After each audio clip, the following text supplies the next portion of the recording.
भाई, क्यों आ गए हो यहाँ? मुझसे बाहर निकलना है? चलो मैं आपकी हेल्प करता हूँ।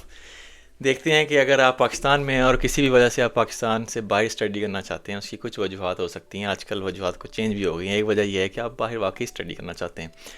दूसरी वजह यह है कि आप वहाँ के निज़ाम से सताए हुए हैं और आप चाहते हैं किसी अच्छे मुल्क में जाकर अपनी ज़िंदगी को स्टेबल करें। अपने जो जो जो दिन, जो उम्र, जो मेहनत मेहनत करने की है, जो जो उम्र हमारी प्रोफेशनल एक इंडिविजुअल बनने की है, उसमें हम किसी ऐसे इंस्टीट्यूट के साथ काम करें जिसमें हमारे साथ कुछ ग्रोथ भी हो और लर्निंग भी हो।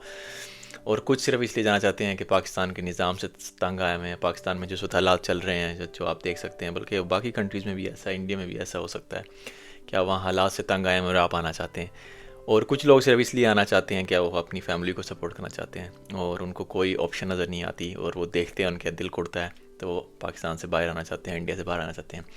तो ये जो वीडियो मैं आपको डिटेल में बताता हूँ कि आपको क्या करना है एग्जैक्टली, अगर आप स्टेप बाय स्टेप फॉलो कर लें तो आप बहुत जल्द आप भी एक किसी अच्छे एडमिशन लेके किसी अच्छी यूनिवर्सिटी में आप बाहर पढ़ने के लिए आ सकते हैं। तो सबसे पहली चीज़ ये है कि जब आप किसी भी जगह पे आप एडमिशन का स्टार्ट करते हैं, लेट्स से आप अभी ग्रेजुएट हुए हैं, आपने अपनी बैचलर्स कंप्लीट किया, या आपने थर्ड या फोर्थ ईयर बैचलर्स किए हैं, या अभी आप एफएससी या इंटरमीडिएट कर रहे हैं, ए लेवल्स कर रहे हैं, उसके बाद अपना लाहे अमल बनाना चाहते हैं, तो ये वीडियो आप स्टेप बाय स्टेप अगर फॉलो करें तो आपके सारे जो भी आपको क्वेश्चन हैं, जो भी आपको तरीके का नहीं पता, आपको नहीं पता कहाँ से स्टार्ट करनी है। मुझसे एक क्वेश्चन किसी ने पूछा कि मैं बहुत इंटरेस्टेड हूँ बाहर जाने के लिए, लेकिन मुझे नहीं समझ आती कि इतने सारे एजेंट्स हैं, इतने सारे फेसबुक ग्रुप्स हैं, इतने सारे कंसल्टेंट्स हैं, कोई समझ नहीं आती कि क्या करूँ। तो उनके लिए वीडियो है। अगर आप अपनी जर्नी में आगे पहुंच चुके हैं थोड़ा सा, और अगर आपने पहले ही जो शॉर्ट लिस्ट वगैरह कर लिए हैं, अप्लाई कर दिया 3-4 जगहों पे, तो फिर शायद ये वीडियो आपके लिए इतनी यूज़फुल ना हो। उसके लिए आप बाकी वीडियोस मेरे चैनल पे चेक कर सकते हैं। तो अगर आप अभी स्टार्ट कर रहे हैं अपनी जर्नी और अभी आपको अंदाज़ा नहीं है कि आपने कैसे अप्लाई करना है डिफरेंट कंट्रीज़ में, तो ये वीडियो आपके लिए, सबसे पहले आप इस वीडियो को देखें। देखिए, स्टडी के लिए पाकिस्तान या इंडिया से बाहर जाने के लिए सबसे पहली जो चीज़ आपको करनी है वो ये कि अपने डॉक्यूमेंट्स सॉर्ट कर लें।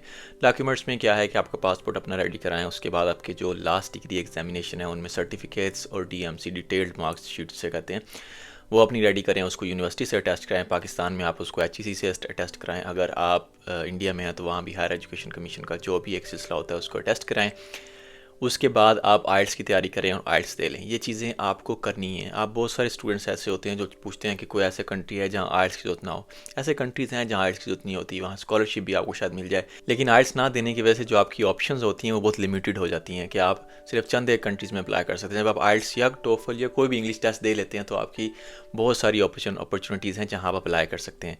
तो सबसे पहला काम आपने क्या करना है, डॉक्यूमेंट्स में अपने सारे डॉक्यूमेंट्स रेडी करने हैं, आइल्स से लेना। अभी तक आपने सर्च नहीं करना कि किस यूनिवर्सिटी में अप्लाई करना है, क्या करना है। जब आपका आइल्स स्कोर आ जाए, कोशिश करें 7 के आसपास लें। 6.5 पे भी काम चल जाएगा, लेकिन 7 के आसपास अगर आप स्कोर लें तो उसके बाद आप अगले स्टेप पे आएंगे। ओके, नेक्स्ट स्टेप क्या है कि आपने शॉर्ट लिस्ट करने हैं कौन कौन से कंट्रीज़ में आप अप्लाई करना चाहते हैं। अगर आप दुनिया के 192 कंट्रीज़ में से 150 कंट्रीज़ में अप्लाई करना चाहते हैं तो वो तो पॉसिबल ही नहीं है, और ना ही आप कर सकते हैं, ना ही ये फ़िज़िकली पॉसिबल है। तो उसका तरीक़ाकार ये है, मैं आपको आसान एक कुलिया बताता हूँ कि कैसे आपने शॉर्ट लिस्ट करनी है। देखें, अगर आपके पास बहुत पैसा है या आप बहुत ज़हीन हैं और आप बहुत इंटेलिजेंट हैं और आप बहुत अच्छे मार्क्स लेते रहे हैं, इन दोनों में से कोई भी कैटेगरी हो सकती है, तो मैं रिकमेंड करूँगा आप यूएस, कनाडा या यूके, ये 3 कंट्रीज़ को टॉप प्रायोरिटी रखें, क्योंकि या ऑस्ट्रेलिया सबसे बिगेस्ट मार्केट जो है ये इन्हीं 3-4 कंट्रीज़ में है। ये उनके लिए है जिनके पास बहुत ज़्यादा पैसा है या फिर वो बहुत ज़्यादा स्मार्ट हैं। अगर पैसा है तो आप पैसे की बेस पर एडमिशन ले सकते हैं यूके में, यूएस में आराम से मिल जाएगा आपको, ठीक है। और अगर आपके पास पैसे नहीं है तो आप अपनी इंटेलिजेंस की बेस पे या अपनी जो भी आपकी मेहनत है उसकी बेस पे ले सकते हैं। अगर आप इन दोनों में कैटेगरीज़ में नहीं आते, अगर आपको लगता है कि आपके पास पैसे भी बहुत ज़्यादा नहीं है, और अगर आप ये वीडियो देख रहे हैं तो चांसेस हैं कि आपके पास पैसे बहुत ज़्यादा नहीं है, और दूसरा ये है कि आप टॉप ऑफ द क्लास भी नहीं है, आप मिड रेंज में, इस तरह मैं था, एक एवरेज स्टूडेंट हैं। अगर आपकी जीपीए लेट से अगर आपने बैचलर्स कर लिया है 3.0 से 4 के दरमियान है, और आप जो है ऐसी ऑप्शन ढूंढ रहे हैं जिसमें आपको बहुत ज़्यादा पैसों की जरूरत ना पड़े, तो उसके लिए फिर सबसे बेस्ट अपॉर्चुनिटी आपके पास ये है कि आप यूरोपियन कंट्रीज़ को टारगेट करें, और उसके साथ साथ आप टारगेट करें जो दूसरे कंट्रीज़ हैं, जैसा कि साउथ कोरिया हो गया, चाइना हो गया, दुबई, सॉरी, सऊदी अरेबिया हो गया। इस तरह के जो कंट्रीज़ हैं वहाँ टारगेट करें। इन कंट्रीज़ का फ़ायदा ये है कि यहाँ पे आपको अमूमन स्कॉलरशिप मिल जाती है अगर आप above, top of the rank नहीं लेकिन अबव एवरेज हैं, तो यहाँ पे आपको स्कॉलरशिप मिल जाती है। उसके साथ साथ अगर नहीं भी मिलती तो एक्सपेंसेस बहुत मुनासिब होते हैं, ठीक है। और दूसरी चीज़ ये है कि अगर आप ऐसे हैं जो आप बेयरली टच कर रहे हैं, जो रिक्वायरमेंट्स हैं, फिर तो आप वो कंट्रीज़ ढूंढें जहाँ पे स्कॉलरशिप तो चाहे ना हो लेकिन उनकी लिमिट थोड़ी कम हो। फॉर एग्जांपल उनमें यूरोप के कुछ कंट्रीज़ आ जाते हैं जिनमें लैत्विया हो गया, लिथुआनिया हो गया, पोलैंड हो गया, इनकी रिक्वायरमेंट्स थोड़ी सी कम है। मैं जो कि एस्टोनिया में स्टडी की है, एस्टोनिया में रहा हूँ, अब मैं यूके में रह रहा हूँ, यहाँ मैं यूनिवर्सिटी में काम कर रहा हूँ, तो मुझसे अक्सर ये सवाल पूछते हैं कि यूके एस्टोनिया कौन सा रिकमेंड करेंगे। उसका जवाब मैं यही देता हूँ कि आप डिपेंड करता है कि आप किस लिए आना चाहते हैं और क्या करना चाहते हैं। अगर आप आईटी स्टडी करना चाहते हैं और बजट आपका कम है तो एस्टोनिया से बेहतर ऑप्शन नहीं है। अगर आप ऐसे फील्ड में आना चाहते हैं मैन्युफैक्चरिंग में या किसी में और आपके पास पैसे भी बहुत हैं तो UK is the best option. और यूके में एडमिशन लेना बहुत आसान है, आपको पैसे की गेम है सारी, आपको पैसा होना चाहिए, यूनिवर्सिटी की फ़ी पे करें, आराम से अपना एडमिशन ले सकते हैं। तो ये सारी चीज़ों को मद्देनज़र रखते हुए आपको अपने डिसीजन लेना है। और ये जो वीडियो मैं बना रहा हूँ ये मैं उन लोगों के लिए बना रहा हूँ जो खुद से एडमिशन प्रोसेस करना चाहते हैं, जो किसी कंसल्टेंट की, किसी एजेंट की हेल्प नहीं लेना चाहते, वहाँ अपने पैसे खर्च नहीं करना चाहते। ठीक है, तो आप इस बेस पे आपने कंट्रीज़ फाइनल करने हैं। अब नेक्स्ट स्टेप में मैं आपको एक लिस्ट मैंने लिंक कर दी है नीचे डिस्क्रिप्शन में। एक मैं आपको एक टेम्पलेट दे रहा हूँ नोशन का भी और एक्सेल में भी है, जो आपको बहुत हेल्पफुल होगा आपके लिए कि आप कैसे अपने आप एडमिशन को और सबको ट्रैक कर सकते हैं। अच्छा, अब क्वेश्चन ये है कि कंट्रीज़ तो आपने शॉर्ट लिस्ट कर लिए, लेकिन आप प्रोग्राम्स कैसे ढूंढेंगे? तो उसके लिए जब आप गूगल पे सर्च करते हैं तो आपको अगेन इन्फॉर्मेशन ओवरलोड हो जाती है।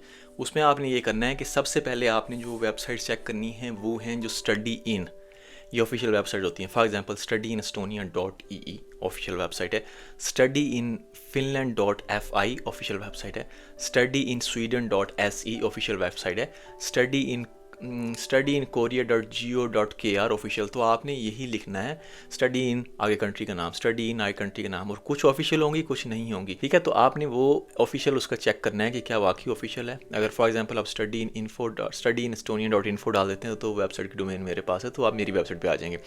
तो ये आपने चेक करना है, और वेबसाइट्स पे अक्सर पता चल जाता है कि ये ऑफिशियल है या ये ऑफिशियल नहीं है, क्योंकि अक्सर नहीं लिखा होता है official website of study in XYZ country, या कुछ में लिखा होता है अनऑफिशियल। तो ये आपका अच्छा रिसोर्स है, यहाँ से आप स्टार्ट कर सकते हैं। जब आप 5 से 6 कंट्रीज़ फाइनल हो चुके हैं उसके बाद आपने कहीं और तो लगाना नहीं, वरना आप 150 कंट्रीज़ में मैंने कहा अप्लाई नहीं कर सकते। तो आपने अपने रिसोर्सेज सारे उन कंट्रीज़ पे लगाने जो आपके टॉप फेवरेट हैं। उनमें कई सारी रीजन हो सकती हैं पढ़ने की, जानने की, तो आप उन पर अपना फोकस रखेंगे। ठीक है, हर कंट्री में आप 3 से 5 जो है आपने बना लेनी है, यूनिवर्सिटीज़ शॉर्ट लिस्ट कर लेनी है और कोर्सेज शॉर्ट लिस्ट कर लेनी है। अब यहाँ पे असल गेम शुरू होती है, और यहाँ पे बहुत सारे स्टूडेंट्स मार खा जाते हैं कि आपके पास एक प्रोसेस ही नहीं है कैसे आपने अपना सारा एडमिशन प्रोसेस करना है, कि आपने कब उसको मैनेज करना है, कब ईमेल करनी है, कब फॉलोअप करना है। आप सारा कुछ अपने माइंड में रख रहे हैं, और mind is not a good place to store things. तो आपको यहाँ पे एक प्रोसेस बनाना पड़ेगा, एक सिस्टम बनाना होगा, इसमें हर चीज़ आप ट्रैक कर सकते हो, जिसमें आपको बड़ी क्लैरिटी हो कि आपके माइंड पे ये ना हो कि यार पता नहीं उसका इंटरव्यू कब था, उसकी डेडलाइन कब थी, उसका अच्छा इसमें मैंने अप्लाई करना था 2 दिन पहले मैंने चेक किया था। तो ये सारी चीज़ें उससे अवॉइड करने के लिए आपको स्ट्रेटेजिकली एक स्प्रेडशीट बनानी पड़ेगी, जो मैंने लिंक कर दी है नीचे। स्प्रेडशीट में क्या है कि आपने हर कंट्री में से 3 से 5 प्रोग्राम फाइल निकाल लेनी है। आपने स्प्रेडशीट में उस प्रोग्राम का नाम लिखना है, उसकी डेडलाइन लिखनी है, उसकी फ़ी लिखनी है, उसके साथ उसकी स्कॉलरशिप अपॉर्चुनिटीज़ लिखनी है। ठीक है, उसके साथ मिनिमम रिक्वायरमेंट में वो चीज़ लिखनी है जो एक्स्ट्रा ऑर्डनरी है। फॉर एग्जांपल अगर आप साउथ कोरिया में अप्लाई कर रहे हैं तो आपको एडिशनल रिक्वायरमेंट में चाहिए कि अपने वालिदैन का सर्टिफिकेट होना चाहिए, उनके पास फैमिली रजिस्ट्रेशन सर्टिफिकेट होना चाहिए, और बहुत सारे डॉक्यूमेंट्स हैं, तो वो आप लिखें। जो रेगुलर रिक्वायरमेंट्स हैं जैसे कि पर्सनल स्टेटमेंट, CV, ये सारी चीज़ें लिखने की ज़रूरत नहीं है, क्योंकि आपको पता है आपने लगानी है साथ। और उसके साथ एडमिशन पोर्टल के कहाँ आपने अप्लाई करना है। उसके बाद मैंने फार्मूला भी लगा दिया जिससे आपको पता चल जाएगा कितनी देर डेडलाइन में रह गई है। तो ये जो है ना, ये आपने शीट बनानी है। इसमें आप सारी डिटेल लिखेंगे, इसमें आप लिखेंगे फ़ी कितनी है, स्कॉलरशिप की अपॉर्चुनिटी कितनी है, बाकी सारी चीज़ें जो भी आपको रिक्वायरमेंट है वो लिखेंगे। इसका फ़ायदा ये होगा कि जब आप अप्लाई करना शुरू करेंगे तो आपको बार बार जाना नहीं पड़ेगा, बार बार देखना नहीं पड़ेगा कि मैं उस वेबसाइट पर बार जा रहे हैं डेडलाइन चेक करने के लिए, रिक्वायरमेंट चेक करने के लिए। जब आप ये सब शीट बना लें, उस शीट को बनाने के बाद आपने क्या करना है कि हर पेज पे जाके हर यूनिवर्सिटी के एडमिशन क्राइटेरिया जो हैं, जो भी आप प्रोग्राम सेलेक्ट कर रहे हैं उसको डिटेल से स्टडी करना है। प्लीज़ ऐसे प्रोग्राम मत चूज़ करें जो सिर्फ इसलिए आप चूज़ कर रहे हैं कि आपकी फ़ी कम है या उनसे आपको वीज़ा मिल जाएगा। नहीं, अपने मुस्तकबिल के साथ ये खिलवाड़ मत करें, अपने 2 साल ज़ाया मत करें। ये मैं बार बार ये बात आपको कहता हूँ, क्योंकि क्या वक्त वापस नहीं आता, रिग्रेट रह जाता है कि मैंने 2 साल भी वहाँ रहा और मैंने कोर्स ये किया और उसके बाद मैं पार्ट टाइम जॉब कर रहा हूँ, मुझे क्या फ़ायदा हुआ। तो कोर्स वो चूज़ करना है जो आपकी फ़ील्ड से रिलेटेड हो, जिसका मुस्तकबिल भी हो कोई। और मुस्तकबिल से मैं ये कह रहा हूँ कि आप ये देखें कि इस वक्त अगर लेट्स से कोई ग्राफिक डिज़ाइनिंग स्टडी करना चाहता है तो मेरा ख्याल है कि बहुत रिस्की अप्रोच होगी ये वाली, क्योंकि ChatGPT आ गया है, Delhi है, मिडजर्नी है, ग्राफिक डिज़ाइनर की तो अब जिस तरह कहते हैं जॉब ख़त्म होती जा रही है। जब तक आप इस्टेब्लिश होकर एक्सपर्ट बनेंगे तब तक तो बहुत चेंजेस आ चुकी होंगी। अगर आप अभी से ग्राफिक डिज़ाइनर हैं और एक्सपर्ट बन चुके हैं तब आपकी मार्केट रहेगी, लेकिन अगर आप न्यू ज्वाइन करें तो इतनी कंसंट्रेशन हो गई है कि आप जो है उसको कामयाब होना मुश्किल है। तो इसलिए वो कोर्स सेलेक्ट करें जो आपके रेलेवेंट है, जो आपकी स्टडी में आपको हेल्प करेगा, जो आपके फ्यूचर में आपको हेल्प करेगा, जो आपके लॉन्ग टर्म प्लान के अंदर बैठता है। अगर आपका प्लान यहाँ पे है ना तो आप यूं करके वहाँ तक पहुँच सकते हैं, लेकिन अगर आप इस तरफ मुँह करके चलना शुरू हो जाएंगे तो आप इस प्लान पे कभी नहीं पहुँच सकेंगे। तो ये आपने ख्याल रखना है कि आप अपना फोकस रखें, प्रोग्राम 5 से 7 सेलेक्ट कर लें और उसके बाद आगे चलें। जब आपने यूनिवर्सिटी के सारी शॉर्ट लिस्ट कर लिए, इस पूरे प्रोसेस में शॉर्ट लिस्ट करने में आपको कम से कम 1 से 2 महीने लग जाएंगे, क्योंकि आप ये उस वक्त कर रहे होंगे जब आप अभी एडमिशन के लिए रेडी नहीं हैं। अगर आप ऑलरेडी साथ साथ अप्लाई कर रहे हैं तो उस शीट में आप एप्लीकेशन का भी साथ साथ लिखते जा रहे हैं। लेकिन अगर आप लेट से आप 3rd ईयर डिग्री में हैं, आप 4th ईयर में, अभी आप ग्रेजुएट नहीं हुए, तो आप साथ साथ कर रहे हैं।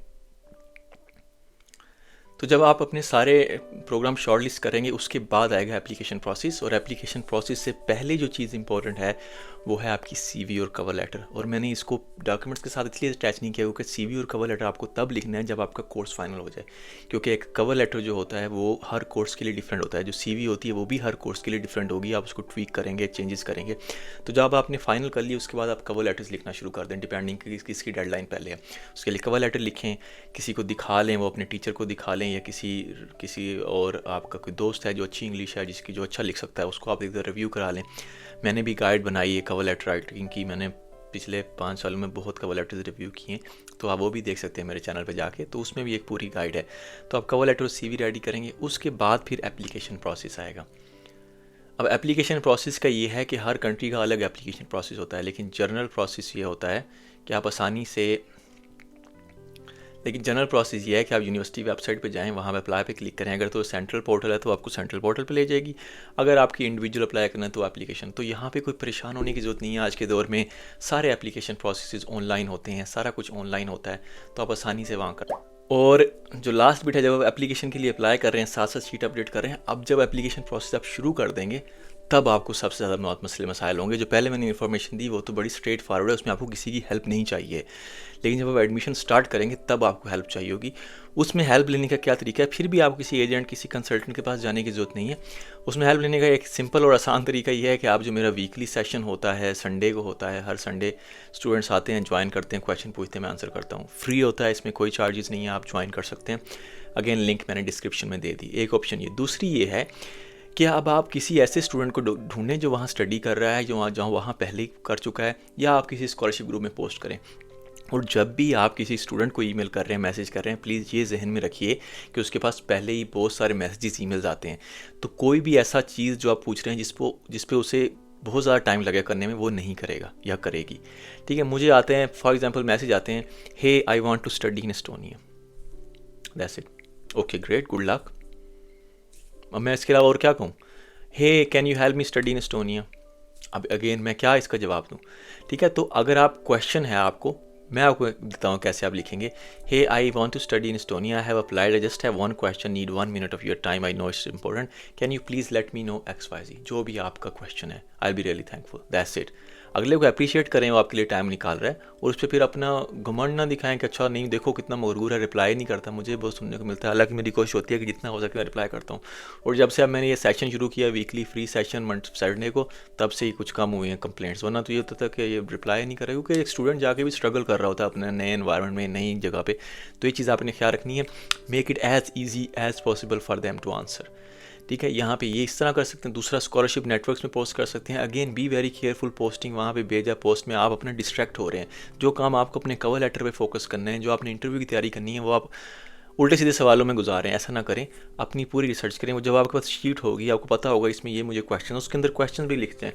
ठीक है, जिनके क्वेश्चन के आंसर आपको नहीं मिले इंटरनेट से, ताकि वो किसी को आप मीटिंग करके आप उसमें लिख सकते हैं। सारी चीज़ें मैंने उसमें शीट में ऐड कर दी हैं। तो अगर आप वो नोशन पे कर लें, notion is a very nice platform, थोड़ा सा सीखना पड़ता है, लेकिन अगर आप नोशन पे बनाएंगे तो और भी ईजी है। नहीं तो एक्सेल शीट या गूगल शीट भी मैंने अटैच कर दी है, ताकि आप जो है ना उसको यूज़ कर सकें।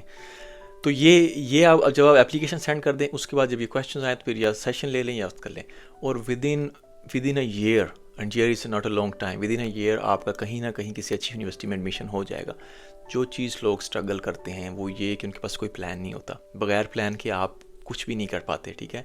तो आपको एक प्लान चाहिए, एक आपके पास क्लियर, आपके पास रोड मैप होना चाहिए कि कहाँ आपने जाना है, क्या करना है, कौन सी डेडलाइन आ रही है, क्या करना है, कब अप्लाई करना है, आइल्स कितना चाहिए, स्कॉलरशिप कितनी मिल रही है, यहाँ मैं इतनी मेहनत करके अप्लाई करता हूँ क्योंकि, और उसके बाद मैंने रिसर्च की नहीं है, मैं इतनी मेहनत करके अप्लाई करता हूँ, स्कॉलरशिप तो उनके पास है नहीं, अब मैं क्या करूँ। तो ये मेहनत पहले आपने, रिसर्च पहले करनी है, और बाकी सारी, इसलिए CV और कवर लेटर मैंने एंड पे रखा कि आप बाद में उस पर अप्लाई करेंगे। तो ये छोटी सी गाइड थी। मैंने जिस चीज़ कंट्री में अप्लाई किया, UK, फ़िनलैंड और एस्टोनिया, 3 कंट्रीज़ में किया था, तीनों में मेरा एडमिशन हो गया था। मैंने एस्टोनिया सेलेक्ट किया due to number of reasons. Again मेरे पास शीट थी कंपेयर करने के लिए, वीज़ा किसका आसान है, स्कॉलरशिप कौन ज़्यादा दे रहे हैं, ख़र्चा कहाँ पे कम होगा, फ्यूचर किनका अच्छा है, इस कंट्री की रेपुटेशन क्या है। तो मैंने इसलिए एस्टोनिया सेलेक्ट किया था। जब आपके पास भी शीट होगी, मैंने भी शीट ही बनाई थी, आपके पास भी होगी, तो आपके लिए ये डिसीजन करना भी बहुत ईजी होगा। और दोनों ऑफर्स थी मेरे पास, और मैं एक ही टाइम पे, एक को मैंने डिक्लाइन किया था, दूसरी को मैंने एक्सेप्ट किया था। तो जब आप ये करेंगे तो बड़ी आसानी से आपका प्रोसेस हो जाएगा। तो ये आपकी स्टडी अब्रॉड की सिंपल से स्टेप्स हैं, नीचे लिंक्स दे दी हैं मैंने डिस्क्रिप्शन में, वहाँ से आप आराम से वो डॉक्यूमेंट कॉपी करें, उसके बाद आप उसको यूज़ कर सकते हैं, ठीक है। और दूसरी बात यह है कि अगर आप इन डिटेल गाइड चाहते हैं किसी भी कंट्री की, तो आप मेरी यूट्यूब पेज पे जाएं, जिसमें मैंने स्टडी इन कोरिया की बना दी, स्टडी इन एस्टोनिया की बना दी, अभी बहुत सारे कंट्रीज़ की मैं उसमें बना के लगाता रहूँगा। वो गाइड इन डेप्थ हैं, उनमें फिर वो इस वीडियो के 3rd स्टेप से शुरू होते हैं, जब आप कंट्री और कोर्स फाइनल कर चुके हैं, आप अप्लाई करने के लिए तैयार हैं, फिर आपके जो क्वेश्चन हैं वो सारे वहाँ पे आंसर हो जाते हैं, ठीक है। थैंक यू वेरी मच, और इंशाल्लाह मिलते हैं दोबारा अगली वीडियो में।